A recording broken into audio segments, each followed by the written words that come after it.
Всем привет! И это первый выпуск исторического туризма от мира Сан-Андреаса, где я покажу вам места, которые имеют связь между игровым миром и миром реальным, а именно объекты исходного материала, которые послужили текстурами в игровом мире. Или просто решения, которые были заимствованы в игру, даже если для этого не пришлось делать специальные снимки для текстур. Первое, что я хотел бы показать, это ломбард, который находится позади от дома Джонсонов. В действительности это ломбард Альварадо, и располагается он по адресу 2015 Западной 6-й улице в Лос-Анджелесе. И за более чем 20 лет существования он почти не изменился внешне. В игру использовалось изображение сжатых в руке долларов, полосы в виде мексиканского флага, испанской надписи на черном фоне, желтой рельефной стенки, а также небольшой участок стены под крышей с постоянно повторяющимися 4 анкерными болтами. Таких ломбардов всего 3, а также есть места, где некоторые текстуры используются отдельно от остального набора. Если вы обращали внимание на то, что представляет из себя вход в этот ломбард, знайте, что это вход в магазин драгоценностей Гвадалахара по адресу 720 Южный Бродвей в Лос-Анджелесе. По непонятным мне причинам в игре интерьер магазина инвертирован горизонтально, хотя на текстуре в игровом архиве имеет привычный для нас вид. Сан-Андреас часто грешит тем, что использует витрины магазинов, не соответствующие вывескам над ними.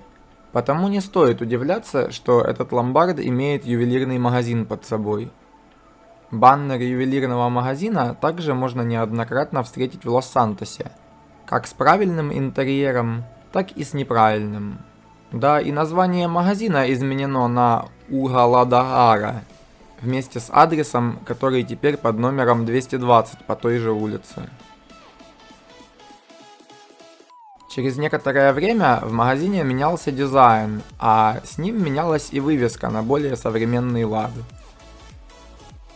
Помимо этого, есть еще и неиспользуемая текстура иной вывески с адресом 714 Южного Бродвея, которая висит в очень неприметном месте, и ее легко спутать с той тряпкой, которая загораживает ее и имеет почти идентичный текст, но иной шрифт.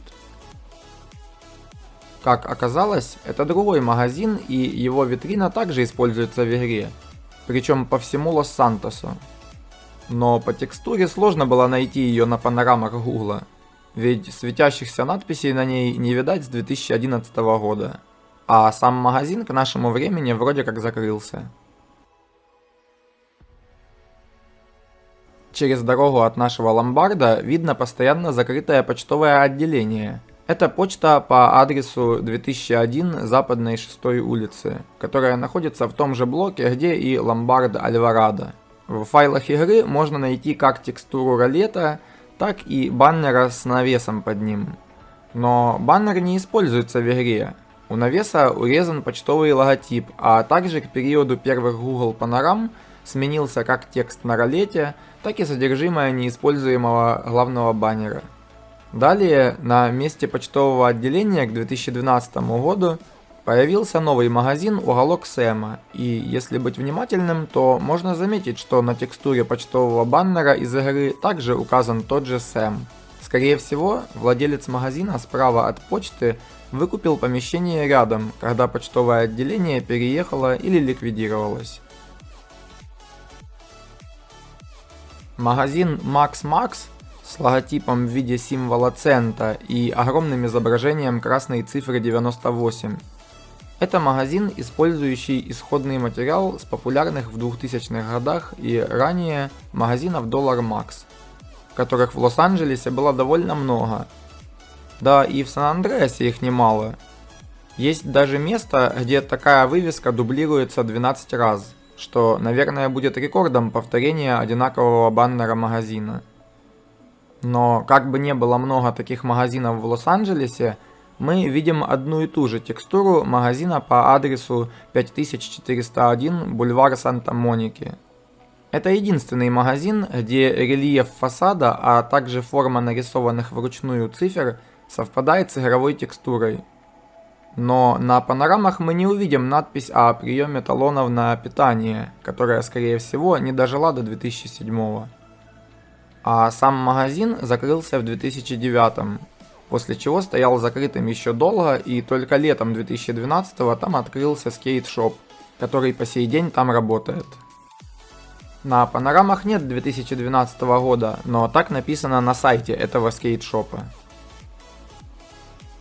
Почти все старые магазины Dollar Max в наши дни переименованы и переделаны под более современный дизайн, или же просто имеют немного измененное название, как, например, Dollar Mass, Dollar Box, Family Plus и другие.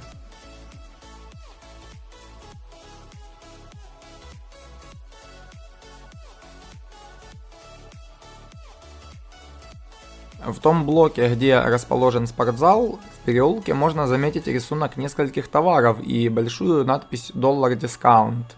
Эта надпись находится по адресу 5466 бульвар Санта-Моники в Лос-Анджелесе. И все, что подверглось изменениям, так это упаковка стирального порошка Ariel, которая в Сан-Андреасе называется Arial.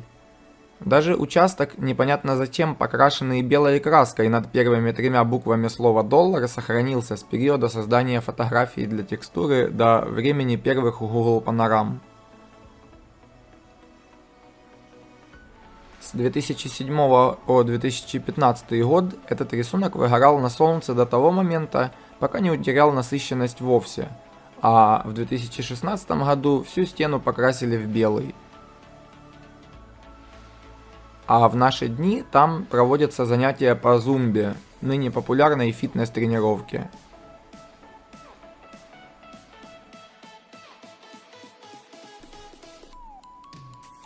Если вам понравилось это видео, поставьте лайк, а чтобы узнать больше, подписывайтесь на мой канал и следите за появлением новых выпусков исторического туризма от мира Сан-Андреаса. Всем пока и до следующих встреч!